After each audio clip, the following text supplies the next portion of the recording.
How's it going, folks? My name is Matt, host of the Cryptocurrently YouTube channel. I got a couple things to talk about today. There's been a new exchange listing for DigiByte.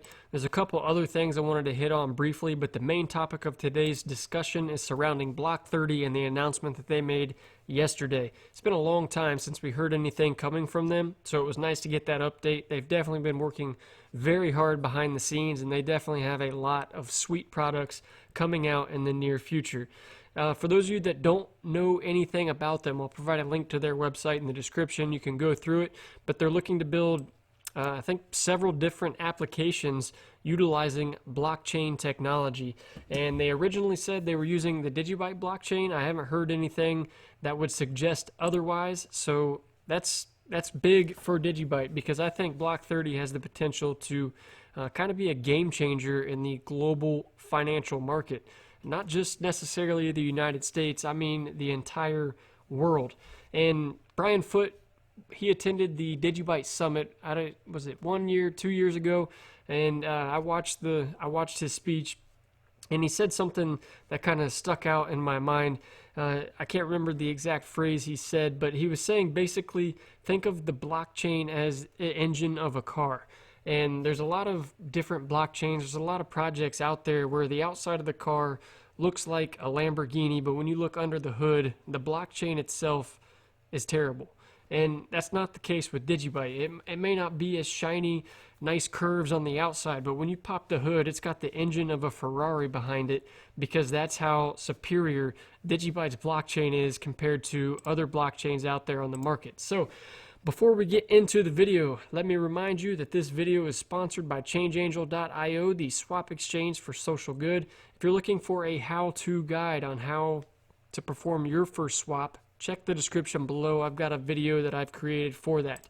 So, first thing I wanted to talk about today before we get into the Block30 news, there was this article written, says DigiByte price explodes 930% in under 2 months. I'm not going to go through this article. If you've missed it, I'll provide a link in the description so you can read it. I thought it was a well-written article coming from Decrypt.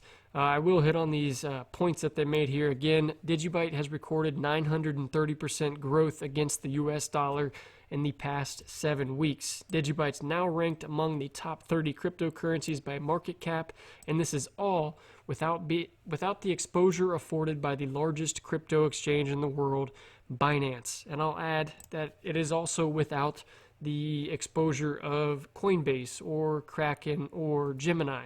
So I would like to be listed on those exchanges, and I wonder how much longer can these top exchanges ignore DigiByte, given the fact that it is still ranking number 1, top 5, top 10, whatever.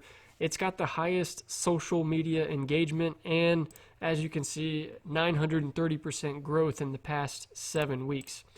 Other thing I wanted to talk about, this was a tweet from Tate saying, fascinating, DigiByte SHA-256 mining is actually more profitable than Bitcoin mining at the moment. I don't know if that's still the case today, but it was certainly the case when Jared tweeted this out just before 6 p.m. yesterday. That was just, kind of amazing to me. SHA-256, that's Bitcoin's mining algorithm, and it's one of the 5 algorithms that DigiByte uses, so it was just cool to me to see DigiByte being more profitable to mine than Bitcoin at the moment of that tweet. Other thing I wanted to cover today is the new exchange that listed DigiByte, the Probit exchange, but I found the way they decided to list DigiByte most interesting. We can see the tweet from the official exchange here. Trade DigiByte today on Probit. Respect to the 8x increase in DigiByte value.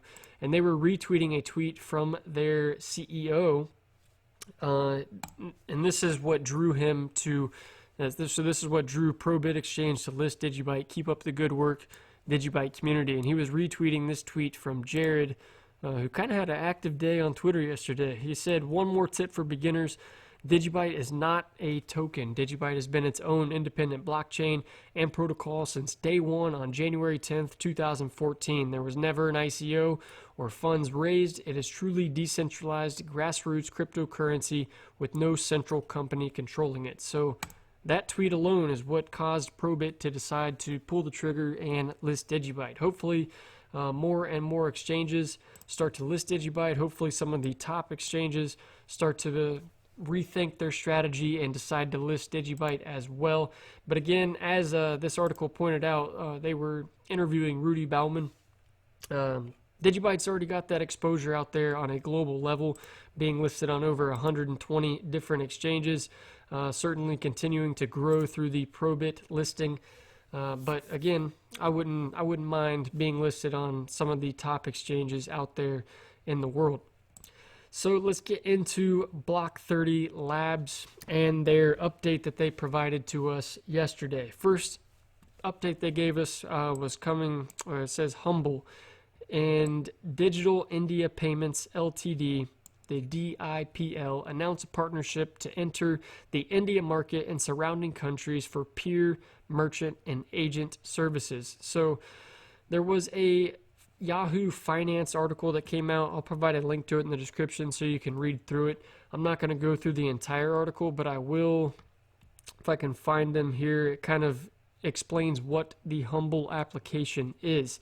HUMBL is a U.S. fintech delivering mobile payments and financial services, and Digital India Payments Limited, the DIPL, announced their strategic partnership. So the DIPL processes millions of dollars per day in financial and retail transactions across 30,000 merchant locations in India, with extensions into Nepal, Bangladesh, Maldives, Myanmar, and Sri Lanka. So HUMBL has developed a mobile application that allows customers to send money, receive money, exchange money, pay bills, or pay merchants, as well as physical agent locations called HUMBL hubs, where you can withdraw physical cash or coins. So kind of like a bank. I have tracked down HUMBL's website, humble.io. I'll provide a link to this in the description as well, so you can go through it a little bit more on your own if you wish. But the concept is amazing. So on their website, they have this video that kind of explains the different products that HUMBL is going to be offering the consumers of the world. And I think it's great. Allowing people to send money like a text, making it easy to do, is going to get that consumer adoption. The ability to send money across borders at much cheaper prices than the traditional system. You can exchange money, built-in Forex exchange to exchange the different currencies, and the ability to pay merchants at the point of sale by scanning a QR code with your fiat currency. And I think that's huge. Not only, well, it's huge for one reason, because merchants in these countries, very few of them actually have a built-in system to accept a credit card for payment. These countries are dealing more so in cash and coins than they are credit cards, and that's because it's expensive for the merchant, or the payment system or the point of sale system has a contract that these merchants just simply don't want. But the ability for them to now accept credit cards at the point of sale by using smartphones and scanning QR codes, it's going to open up, or not necessarily open up, but I think it's genius, because that's the same way that money is sent when you're sending cryptocurrency. You're scanning QR codes of a certain wallet to send funds to it, or you're providing a QR code for someone to send cryptocurrency to you. And I feel like this is an amazing on-ramp for people that are unfamiliar with that system. It's using the same concept, QR codes, you scan it, you send money, but it's using currency that they are familiar with, their local fiat currency, and it's more so like using a credit card, but it's getting people familiar with the process of scanning QR codes and sending QR codes for receiving payment, the same way that would be done for cryptocurrencies, and people would already be familiar with that system moving into a cashless or a fiatless society where cryptocurrencies may become more predominantly used at the point of sale than the traditional legacy system of fiat currency. So the second announcement coming from Block30 Labs, this was the 11 tweet long tweet. I'm going to read through it because it was a juicy update. So they say, "Hi everyone, thanks for your patience with the public updates. We are a privately held family of brands, so our competitive duty is to our shareholders, the IP/patent filings, trade secrets, government discussions, strategic partners, and regulatory clearances as we build. Although the global macro challenges we have encountered recently surrounding COVID-19 are unprecedented and have provided tremendous headwinds, we remain very bullish on the outlook of our company for 2020 and 2021 as the world gets back up and working. So we continue to be underway on developing a global moment peer-to-peer wallet, B, an agent/merchant hubs, and C, marketplaces that will disrupt the way legacy systems work in the financial technology, saving countries, corporations, and customers time and money in comparison to SWIFT, banks, and wires. So they have been joined by team members with experience at Western Union, MoneyGram, IBM, American Express, Walmart, Visa, ING, Qualcomm, Alipay, Rapid, and the armed services over the past 6 months to help us get over the goal line on building new systems in need of a 30-year transformation. So they've certainly built the team that could do the types of things that they are trying to do.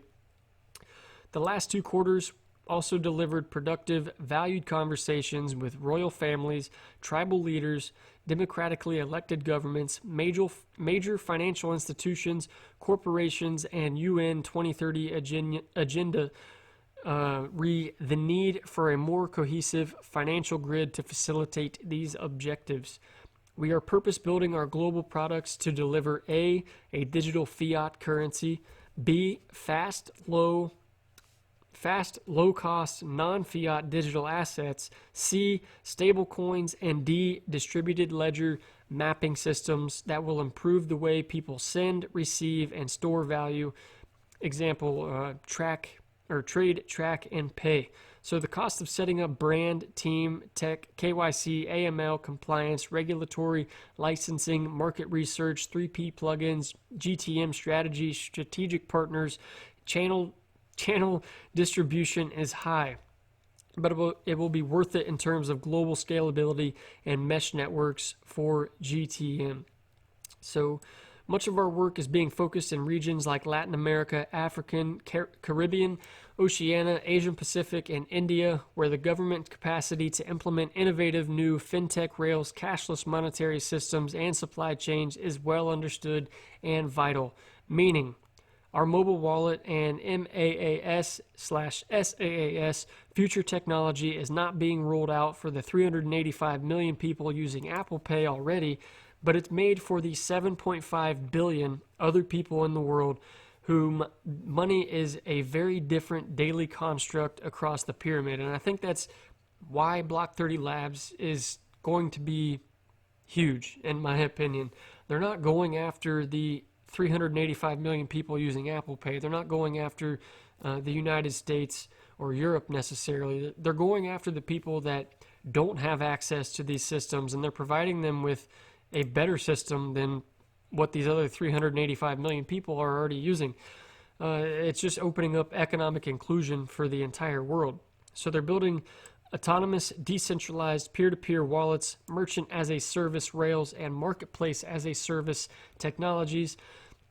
Is not a Web 3.0 development process that favors the weak or the Silicon Valley megatech conglomerates as you might imagine. So we're programming in basements, co-working, and garage spaces around the world for now, but stay tuned for exciting global announcements in Q2, Q3 of 2020 and beyond. Thank you, cheers, and stay safe. Block30 Holdings Co. So that was that 11-tweet announcement they made. I definitely can't wait to see what else they're going to be coming out with soon. Again, I'll provide a link to their website in the description. I'll provide links to their tweets, and as well as the Yahoo Finance article written about HUMBL. You can do more research on your own time. I'm definitely excited. Block30 Labs is going to change the way that our financial system works, in my opinion. They're looking to digitize assets, real-world hard assets, and put them on the blockchain, which is going to open up the global economy. The ability to see, as an example here, a Samoa resort, 200 acres. It's a new build, and if they put that on the blockchain, you or me would have the ability to invest in that by buying some assets or a winery in Mexico, or Costa Rica rental, or a Land Rover Defender. The ability to tokenize assets. You can put the title of your Land Rover on the blockchain and sell it, so you're basically selling your car across the blockchain. Or the Mexican winery, maybe that farmer's looking to expand in a couple more acres, make more wine. He could issue his own asset to be able to raise the money for that expansion, which would benefit the farmer, and it would benefit the people that invested in it by getting a return on their investment once his wine is created and sold. So I think Block30 Labs is definitely a disruptive technology, and I definitely can't wait to see what all they have coming out in the future. So that wraps up today's video. Hope you enjoyed it. Don't forget to hit that subscribe button, hit the bell to get notifications, like it, share it, leave a comment, and I'll see you guys later.